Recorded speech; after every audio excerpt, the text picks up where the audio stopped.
ಸಂಬಂಧ ಸಿಎಂ ಸಿದ್ದರಾಮಯ್ಯ ವಿರುದ್ಧ ದಾಖಲಾದ 2 ಖಾಸಗಿ ದೂರುಗಳ ವಿಚಾರಣೆಯನ್ನು ಬೆಂಗಳೂರಿನ ಜನಪ್ರತಿನಿಧಿಗಳ ಕೋರ್ಟ್ ನಡೆಸಿತು. ಸಿಎಂ ವಿರುದ್ಧ ತನಿಖೆಗೆ ಪೂರ್ವಾನುಮತಿ ಬೇಕೇ ಬೇಕು ಅಂತ ನ್ಯಾಯಾಧೀಶರು ಅಭಿಪ್ರಾಯವನ್ನ ಪಟ್ಟರು. ಆದರೆ ಈ ಹಂತದಲ್ಲಿ ಪೂರ್ವಾನುಮತಿ ಬೇಕಿಲ್ಲ ಅಂತ ದೂರುದಾರನ ಪರ ವಕೀಲರು ವಾದವನ್ನ ಮಾಡಿದರು. ಕೊನೆಗೆ ಕೋರ್ಟ್ ಆದೇಶವನ್ನು ಆಗಸ್ಟ್ 20ಕ್ಕೆ ಕಾಯ್ದಿರಿಸಿತು. ಇದೇ ವೇಳೆ ಟಿಜೆ ಅಬ್ರಹಾಂ ಅರ್ಜಿಯ ವಿಚಾರಣೆಯನ್ನು ಆಗಸ್ಟ್ 21ಕ್ಕೆ ಕೋರ್ಟ್ ಮುಂದೂಡಿತು. ಇನ್ನು ಸ್ನೇಹಮಯಿ ಕೃಷ್ಣ ಸಲ್ಲಿಸಿದಂತಹ ದೂರನ್ನ ತಿರಸ್ಕರಿಸಿ ಅಂತ ಆಲಂ ಪಾಷಾ ಅವರು ಸಲ್ಲಿಸಿದ ಸಾರ್ವಜನಿಕ ಹಿತಾಸಕ್ತಿ ಅರ್ಜಿಯನ್ನ ಕೋರ್ಟ್ ವಜಾ ಮಾಡಿತು. ಆದರೆ ಸಿಎಂ ವಿರುದ್ಧ ಇಬ್ಬರು ನೀಡಿರುವ ಖಾಸಗಿ ದೂರುಗಳಲ್ಲಿ ಯಾವುದೇ ಹುರುಳಿಲ್ಲ ಅಂತ ಸಿಎಂ ಕಾನೂನು ಸಲಹೆಗಾರ ಪೊನ್ನಣ್ಣ ಅವರು ಹೇಳಿದ್ದಾರೆ.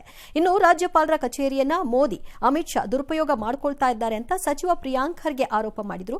ಈ ಮಧ್ಯೆ ಸಿಎಂ ಬೆಂಬಲಿಸಿ ಚಾಮರಾಜನಗರದಲ್ಲಿ ಅಹಿಂದ ಸಂಘಟನೆಗಳು ಪ್ರತಿಭಟನೆ ನಡೆಸಿದೆ. ಪ್ರಕರಣ ರಾಜಕೀಯ ದುರುದ್ದೇಶದಿಂದ ಮಾಡ್ತಾ ಇದ್ದಾರೆ ಅಂತ ಬಹಳ ಎದ್ದು ಕಾಣ್ತಾ ಇದೆ. ರಾಜ್ಯಪಾಲರ ಕಚೇರಿ ಬಿಜೆಪಿಯವರ ಪ್ರಾದೇಶಿಕ ಕಚೇರಿಯಾಗಿ ಉಪಯೋಗ ಮಾಡ್ತಾ ಇದ್ದಾರೆ. ಮೋದಿ ನೀವು ಏನು ಬೇಕಾದ್ರೂ ಹೇಳ್ಕೋಬಹುದು. ಕಾನೂನು ಪ್ರಕಾರ ಅಲ್ಟಿಮೇಟ್ಲಿ ಏನಾಗಬೇಕೋ ಅದು ಆಗಬೇಕು, ಇತ್ಯರ್ಥ ಆಗಬೇಕಾಗಿರೋದು ಬಹಳ ಸರಳ. ಈಗ ಕಾಂಗ್ರೆಸ್ಸಿನ ವಾದ ಏನು ಹಂಗಾರೆ ಮುಡಾ ಪ್ರಕರಣದಲ್ಲಿ ಏನೂ ಆಗಿಲ್ಲ, ಎಲ್ಲ ಸರಿ ಇದೆಯಾ? ಅದನ್ನು ಅನೌನ್ಸ್ ಮಾಡಿ ಬಿಟ್ಟುಬಿಡಿ, ಮುಗಿದೋಯ್ತು. ಯಾರೇನಾದ್ರು ಮಾಡ್ಕೊಳ್ಳಿ. ನೀ ತನಿಖೆ ಕೊಟ್ಟಿದ್ದಾದ್ರೂ ಅದನ್ನಾದ್ರೂ ಏನಕ್ಕೆ ನ್ಯಾಯಾಂಗ ತನಿಖೆ ಕೊಟ್ರಿ? ಕತೆಕಾಯಿ ಕೊಟ್ರ ಹಂಗಾರೆ? ಏನಕ್ಕೆ ಕೊಟ್ರಿ? ಏನೂ ಆಗೇ ಇಲ್ಲ ಅಂದರೆ ನ್ಯಾಯಾಂಗ ತನಿಖೆ ನಿಲ್ಲಿಸಿ, ಮುಗೀತು ಕತೆ.